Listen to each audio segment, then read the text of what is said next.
또 이렇게 화면으로 여러분을 대하게 돼서 반갑고요. 또 한국교회 지도자로 있으면서 교계를 잘 이끌지 못하고 한 거 먼저 사과드리고 또 여러분과 함께 좋은 시간 가지려고 합니다. 목사님께서 이제 한교회 대표회장 하시면서 아마 올해 코로나 사태 가장 기억이 남으실 거예요. 교계를 이끌어 오시면서요. 가장 아쉬웠던 점이 있다면 어떤 점이 있었는지. 우리 종로에 있는 그 한교연, 또 한기총, 한교총, 또 NCC 다 보면 장단점이 다 있어요. 그런데 올해가 가장 힘든 해였다. 국가적으로도 한 번도 경험하지 못한 그런 나라가 됐고, 교계도 지금 예배를 어떻게 드려라, 시간까지 이렇게 쭉 하는 걸 보면 정말 힘든 해였어요. 그리고 그 가운데서 이제 각 교단과 교회가 세워서 우리들의 대표자가 되십시오.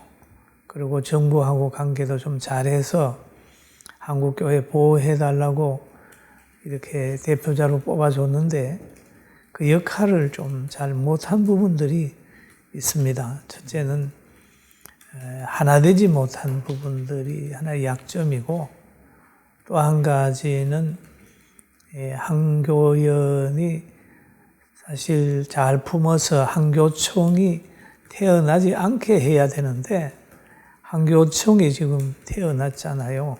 아쉬웠다고 그러면 하나 되지 못한 게 아쉽고, 또 우리가 주장한 거는 삼합을 주장을 하거든요.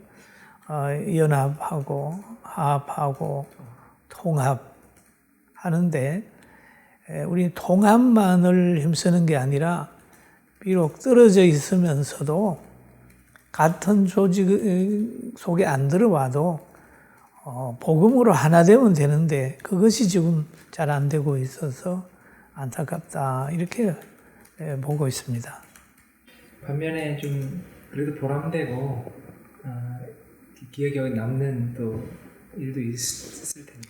예, 좋은 일이 더 많지요. 그렇죠. 좋은 일이 많은, 첫째는 제가 그곳에서 2년 있으면서 좋은 분들을 많이 사귀었어요. 그리고 목사님들 한 분 한 분 만나 뵈면 참 애국자예요.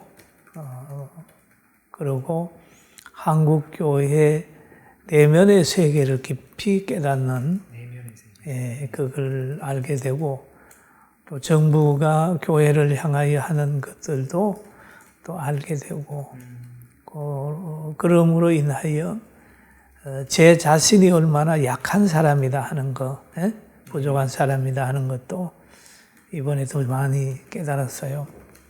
그리고 또 내가 심우하는 우리 군포 제1교회 성도들이 얼마나 헌신적으로 뒤에서 기도해주고 도와준 것에 대한 고마움도 있고, 참 그렇습니다. 참 인생에 한근기를 보낸 것 같아요. 예, 그렇습니다. 예. 한교연, 한기총 통합 논의가 그동안 대표장님 하실 때 몇 차례 있었는데 아직 열매를 맺지 못하고 있습니다. 좀 가장 큰 원인은 어디에 있다고 보시는지, 그리고 앞으로 가능성에 대해서 좀 말씀해 주시면. 예, 한교연하고 한기총 통합에는 사실 별 문제가 없어요. 그래서 제가 1차로 대표회장 될 때도 통합을 하기 위해서 사인을 했어요. 하자.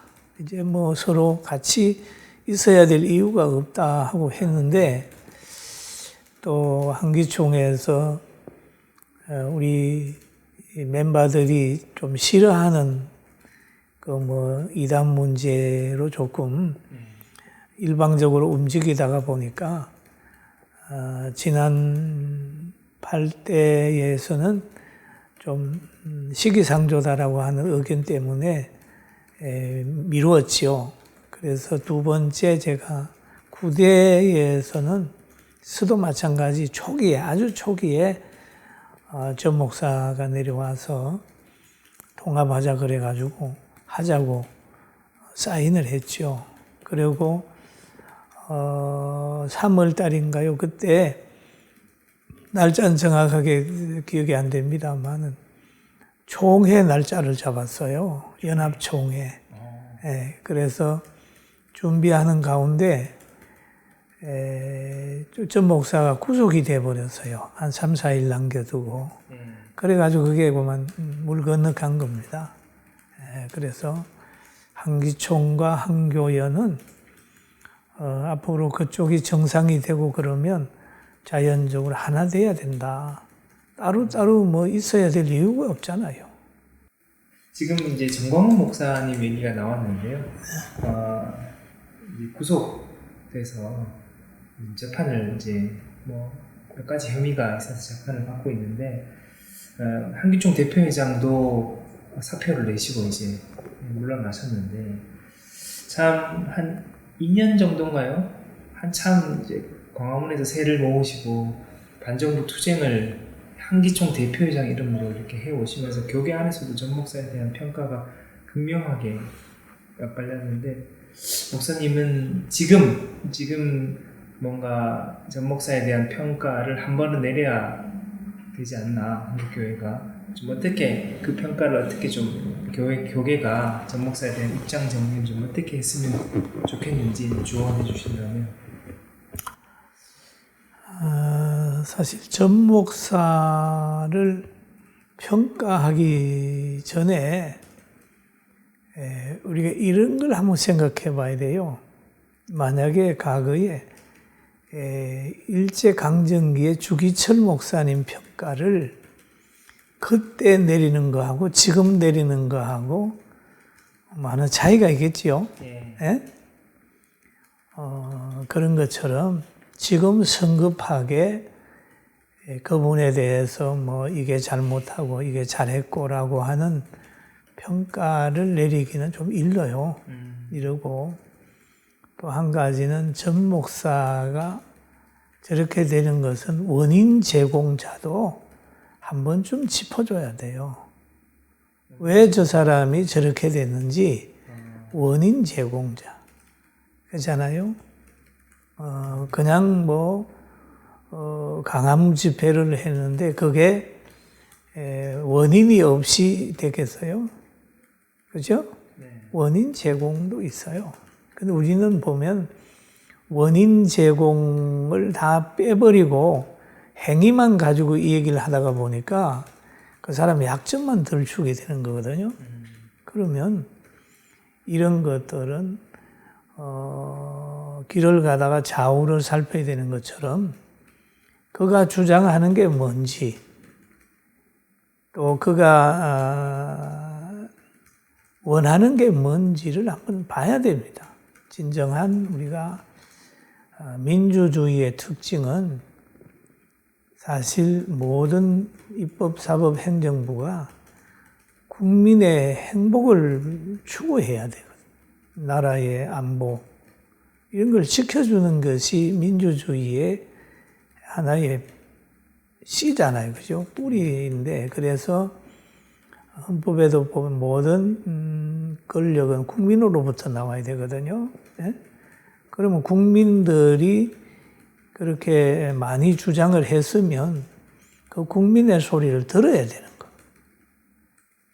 근데 안 들으니까 막 가서 그냥 뭐 했는데 여기에 대해서 정부가 이 얘기하는 대로 전 목사를 평가한다면 그건 분명히 잘못된 것으로 평가할 수밖에 없는데 그러나 역사는 그렇게 평가할 것인가 하기 때문에 지금은 좀 평가하기 이르다.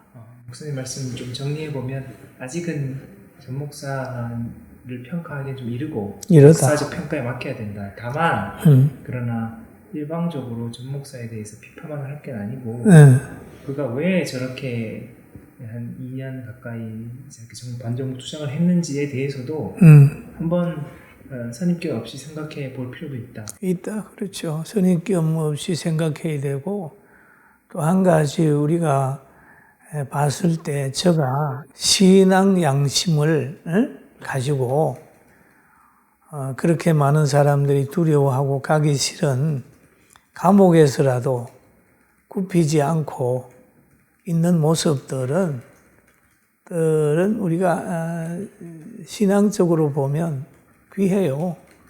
그리고 우리가 타협을 잘하면 순교자가 나오지 않아요.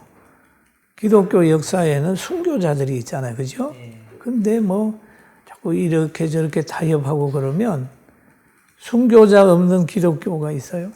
기독교 보면 예수님 역시도 빌라도과 헤롯과 타협했으면 십자가 질 일 없잖아요. 또 세례 요한도 죽을 일 없잖아요. 가만 보고 있으면 되지. 그리고 또 봐요. 다니엘도 사자굴에 들어갈 이유 없잖아요. 문 닫고 기도하면 되지. 그런데 고집스럽게 문 열고 기도하다가 사자굴에 들어가잖아요. 사자굴에 들어가는데 왕의 미움을 받아 사자굴에 들어가는 사람은 나와요. 그런데 하나님의 미움 받아 사자굴에 들어가면 못 나와요. 그렇잖아요? 그러니까 우리는 참 감옥에 간다고 손가락질 하는 것보다 왜 갔느냐 하는 것도 좀 생각을 하고, 여러 가지 생각을 하고 역사의 평가에 맡겨야 되지. 지금 섣부르게 평가하는 건 좀 이러다는 생각이 들고, 내가 성경을 보다 보면 이런 게 있어요. 모세의 시체를 놓고 천사와 마귀가 싸우는 거죠. 이럴 때도 함부로 정죄하지 않았다는 부분이 있어요. 정말 사람을 평가하고 정죄하는 것은 사람의 영역에서는 굉장히 위험한 거고, 성경의 원리를 벗어났느냐 안 벗어났느냐 이 두 가지를 생각하는 것이 가장 정확하다, 그렇게 생각합니다. 저희 코로나와 예배에 대해서 조금 목사님하고 대화 나누고 싶은데요. 원래 그동안 이제 뭐 코로나 때문에 처음에는 예배에 대해서 이제 방역 조치, 그러니까 뭐 마스크 쓰고 이런 거를 좀 잘해주세요라고 정부에서 하다가 이게 교회와 관련돼서 이제 감염자들이 좀 나오고 이러다 보니까 정부에서 좀 강하게 했죠. 그래서 이제 아예 비대면 예배로 완전히 수도권 교회는 잠그기도 했었고, 그러다가 최근에 좀 30% 드리게 하다가 이제 어제 결정이 난 것 같은데요.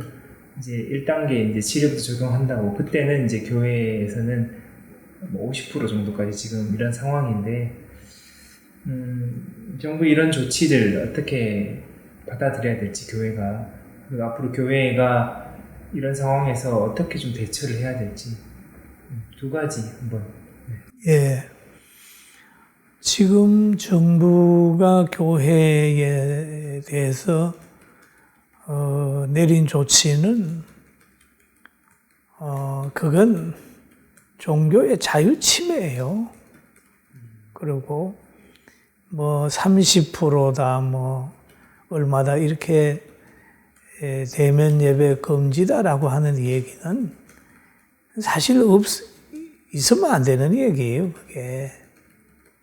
그리고 또 한 가지는 제가 안타깝게 생각하는 것은 8월 달에 정부하고 기독교계의 여러 단체하고 협의를 한 걸로 알아요.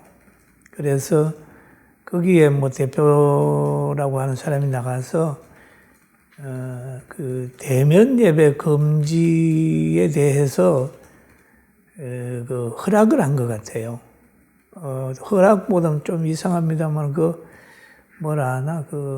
동의를 한 걸로 제가 압니다. 정부가 이렇게 한다고 하니까 할 때 동의한 걸로 알아요. 그거는 절대 안 되죠. 그 신사참배보다 훨씬 더 무서운 죄를 진 거예요. 그 말은 결국 영상이 안 돼 있는 모든 교회들, 개척교회들 예배 드리지 말라는 얘기거든. 예? 소모임 모이지 마라. 또 그 다음에 하나요? 찬양대 하지 마라. 또 기도도 크게 하지 마라. 또 이런 얘기를 하고 영상 예배만 드려라. 이렇게 얘기하는 거는 이미 기독교 자체를 해체시켜 버린 거죠. 그러면 제자훈련, 구역예배 다 못하잖아요. 그죠? 그러면서 우리 기독교회의 가장 우리가 귀한 거는 성찬식입니다. 성례와 성찬. 그러면 성찬은 굉장히 중요한 거죠. 다른 종교에는 그게 없잖아요. 예수님이 제후의 만찬을 하시면서 이것은 내 피다, 이것은 내 몸이니라 하고 나눠줬던 그 성찬 그 자체가 우리가 가장 귀하게 보는 건데 그걸 못 하잖아요.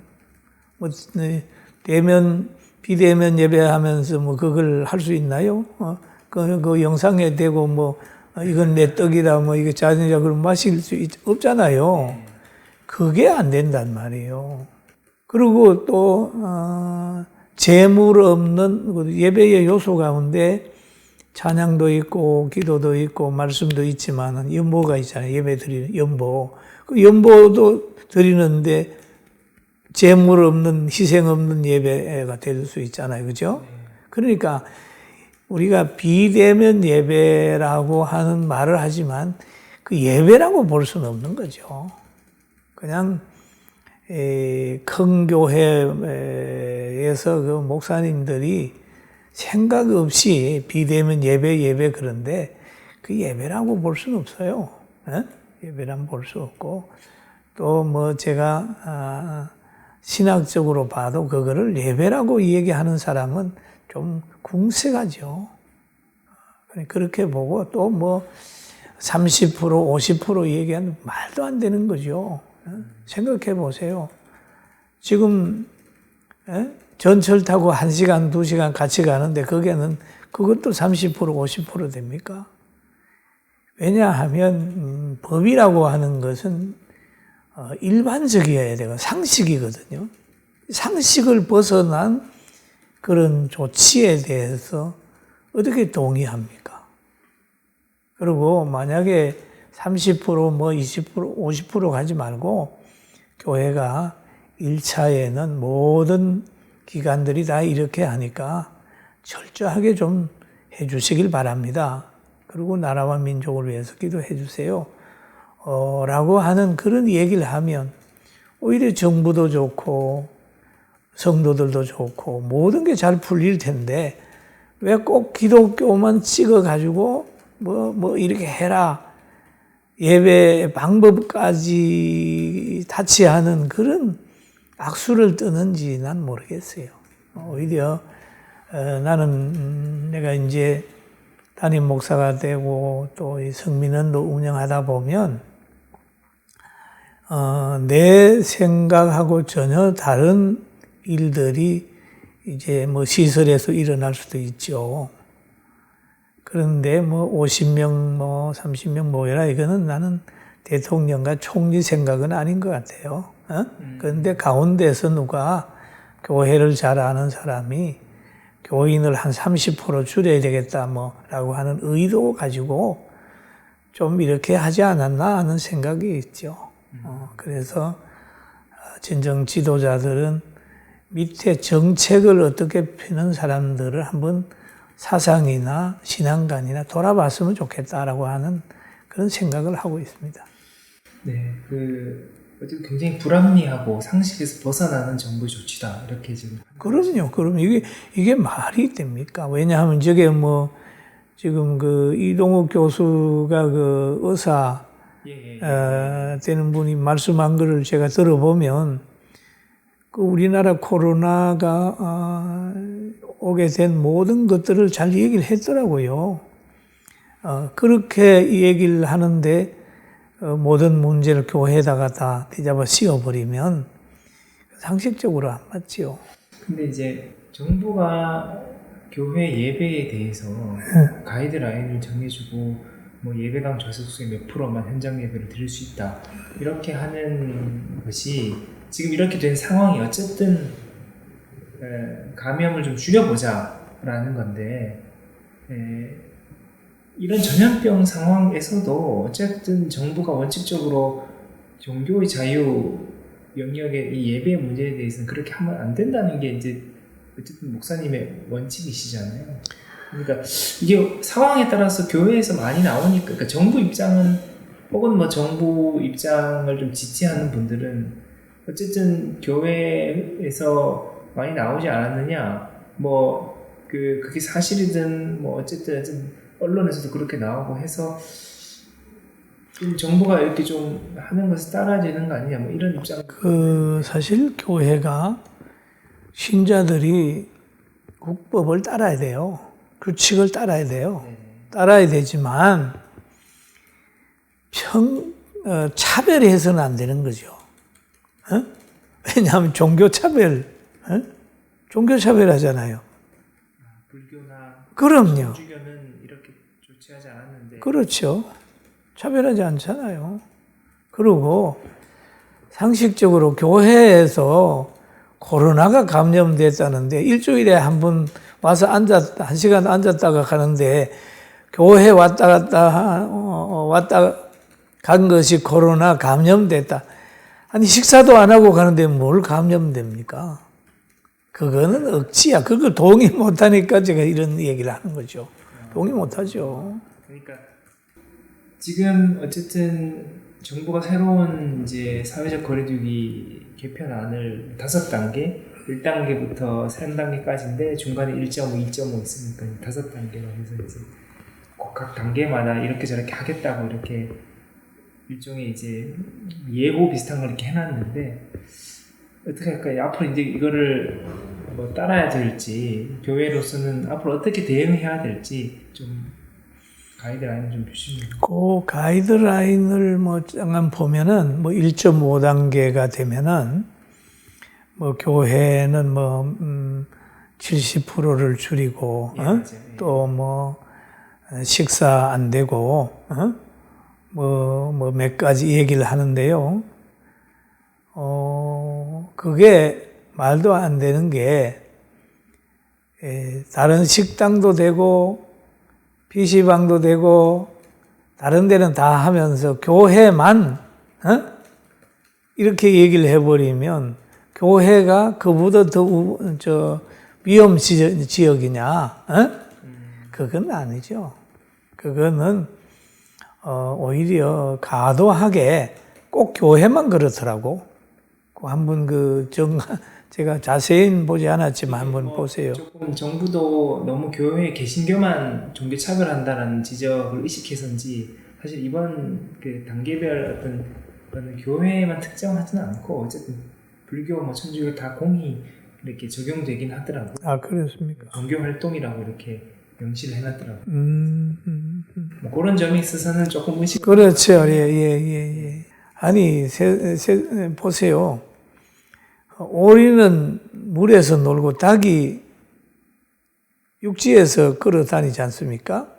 똑같이 하면 안 돼요. 종교도 그 종교의 그 가치관에 따라서 다양성을 인정하고 품고 가야 그게 국가지.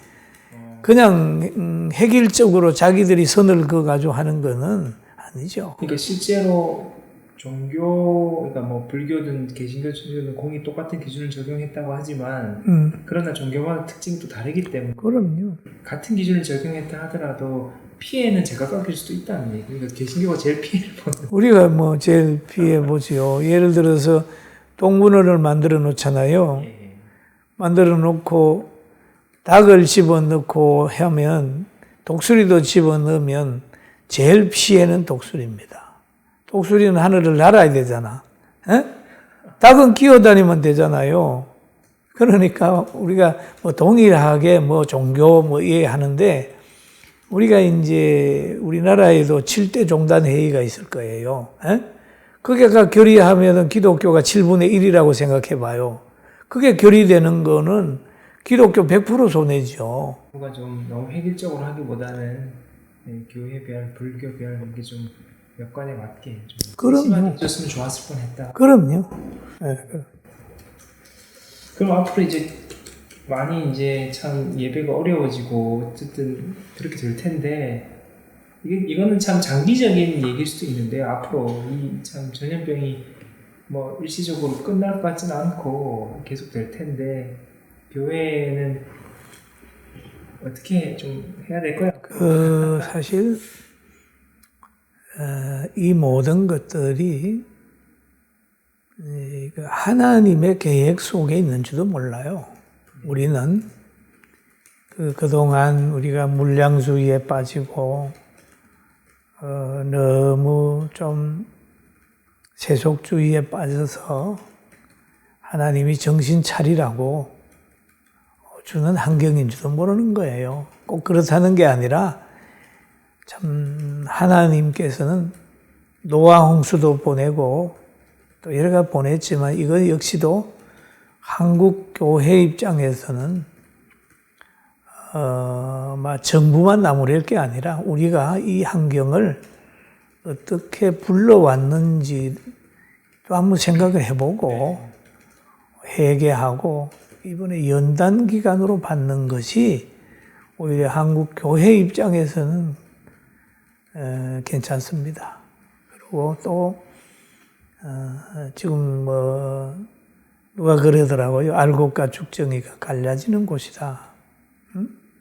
그 하나님이 그렇게 하지 않는가 이런 얘기를 하는 분이 계셔서 저도 그 말을 들으면서 성경 로마서 8장에 보면 모든 것이 합력하여 선을 이룬다고 하는 그렇듯이 하나님이 이번 가정을 통해서 반석 위에 세운 진리 안에 세운 교회와 세속에서 세운 진리가 없는 교회의 차이점이 날 것이다.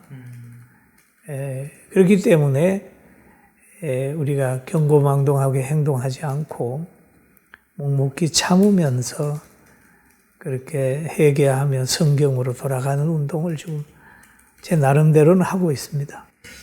아까 이제 정부의 어떤 조치의 부당성을 얘기하셨는데요. 교회가 여기 저항해야 될까요? 구체적 목소리를 내야 될까요? 교회가 저항하는 거는 아니잖아요. 그죠? 저항하는 건 아니에요. 만약에 누가 와서 때리잖아. 그제? 때릴 때에 막는 거지.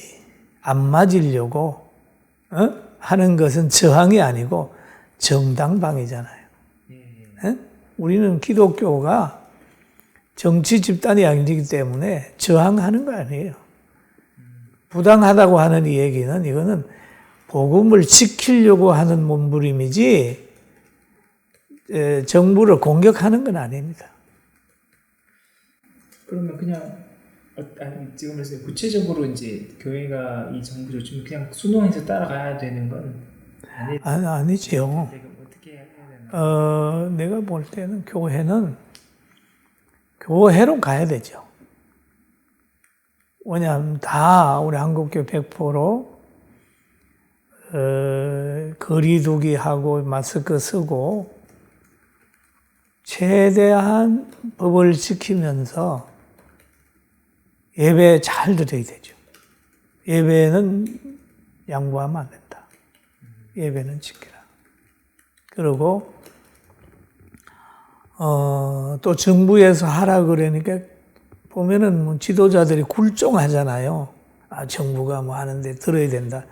그거는 하나님의 음성을 듣는 게 교회지 정부의 음성을 듣는 게 교회입니까? 하나님의 음성을 듣고 살아가는 게 그게 애국이에요. 왜냐하면 우리가 성경적으로 환경을 보면 소돔과 고모라의 멸망은 의인이 없어 망했거든. 그리고 한국 교회가 사랑 실천하고 살아나면 색깔을 가지면 우리 정부도 보호받죠. 그렇기 때문에 정부와 우리 교회가 애국하는 방법의 차이가 있다는 거죠. 그리고 우리가 저항하는 게 아니라 진리를 지키려고 하는 거지. 저항이라고 볼 수도 있겠지만은 진리를 지키려고 하는 거예요. 공격 안 하면 교회는 공격 안 해요. 교회와 정부는 분리해서 정부는 정부 일하고 교회는 교회 일하고 예배 마음껏 드리게 하고 신앙에 자유 주고 그러면 돼요. 왜 자꾸 교회를 자기 손아귀에 두려고 그래요? 그러면 안 돼요. 교회 손아귀에 두려고 하는 거는 과거에 구약에도 보면 독재자들이 하는 발상이었어요. 왜냐하면 바벨론의 느부갓네살도 자기 신상에 절하라고 사드락과 메삭과 아벳노고 풀무불에 집어넣는다고 그랬잖아요. 그런 거예요. 지금 자기들의 말을 들어라, 자기들의 정책을 따르라 라고 하는 이 얘기는 그거는 정말 국민을 위하는 사람들의 발상이 아니라 이렇게 봐요. 그럼 이런 어떤 교회에 지금 목사님의 이런 견해를 좀 구체적으로 정부에 각인시키려면 이런 한교연이나 이런 교계 대표성을 가지고서 분명한 입장 정리를 해가지고 이런 것들을 성명이나 이런 방법으로 좀 얘기할 필요가 있겠네요. 사실 제일 좋은 거는요. 정부는 국민의 소리를 들을 귀가 열려야 되고 교회는 하나님의 음성, 성령의 소리를 들어야 되거든. 그러면 성령의 소리를 들은 교회는 앞으로 될 일을 사실 예측하잖아요. 그리고 앞으로 동성애나 차별금지법이 만들어지면은 우리 국가가 어떻게 된다고 하는 걸 미리 아는 게 교회예요. 미리 알다가 보니까 다른 사람이 느끼기도 전에 얘기를 해버리니까 다른 사람 편에서 보면은 교회가 반대를 한다 그러잖아요. 근데 교회가 반대를 하는 것보다도 미리 아는 것 뿐이에요. 미리 알고 이러면 안 된다는 얘기예요, 그게 교회 얘기를 하는 것보다는 국가를 보호하고 좀 늦게 깨달은 사람들 보호하는 하나의 먼저 깨닫는 거죠. 예를 들어 볼까요? 성경적 예를 들어 보면 바울이 로마로 재판받으러 갈 때가 있었어요. 그럴 때 바울이 이제 기도하면서 생각해 보니까 이번에 항해를 하게 되면 배만뿐만 아니라 생명에도 위협을 느끼겠다라고 하는 바울이 이 얘기를 해요. 그런데 그 바울의 말을 선장과 선주와 백부장이 안 믿었어. 안 믿고 항해를 하잖아요. 항해를 하다가 가서 유라굴로 풍랑을 만나 배가 깨지는 거예요. 그러면 바울이 이 얘기를 했어. 우리는 아니야 하고 가면 그대로 되는 거거든. 마찬가지거든요. 지금 우리가 이 얘기를 하는데 교회가 이 얘기를 하면 성경에 깨달은 대로 이 얘기를 하면 그게 앞으로 이루어질 거라고. 그리고 또 한 가지는 우리가 이 얘기를 하면서도 못 막아요. 왜냐하면 이런 거 있잖아요. 제가 한국교회 예배 드려야 된다 라고 대면 예배보다는 그때는 대면 예배 얘기를 안 했어요. 예배는 드려야 된다. 개척교회도 다 예배 쉬지 말고 드려라 라고 이 얘기를 했어요. 그런데 우리 교회는 영상이 참 잘 돼 있어가지고 대면 예배 비대면 예배 별 차이가 없어요. 우리 성도들은 지금 영상으로 예배 드릴 때도 주차장에 다 왔으니까 차에서 다 교회 앞에서 예배를 드리니까 지금 별 지장이 없습니다만은 그걸 보면서 왜 너는 예배 드리라고 그래 놓고 왜 영상으로 드려냐 그렇게 문제 제기하는 사람도 있었잖아요. 어느 신문에. 내가 그러는 거예요. 나는 약하기 때문에 정부의 시책에 따를 수밖에 없다. 우리 한국 교회가 약자잖아요. 최고 약자입니다. 그러니까 말은 이래야 하지만은 끌려가는 거예요. 바울이 가면 안 된다고 하면서도 그 배 타고 가다가 풍랑 만나는 거하고 같은 원리예요. 그러니까 우리는 그러나 가면서도 이건 아니다 라고 하는 얘기를 해야 되는 거죠. 그게 하나님께서 우리에게 주시는 사명이에요. 저는 그렇게 봅니다. 그러니까 정부의 시책을 어쨌든 지키지만 그런 아닌 건 아니라고 말은 해야 된다. 그렇지.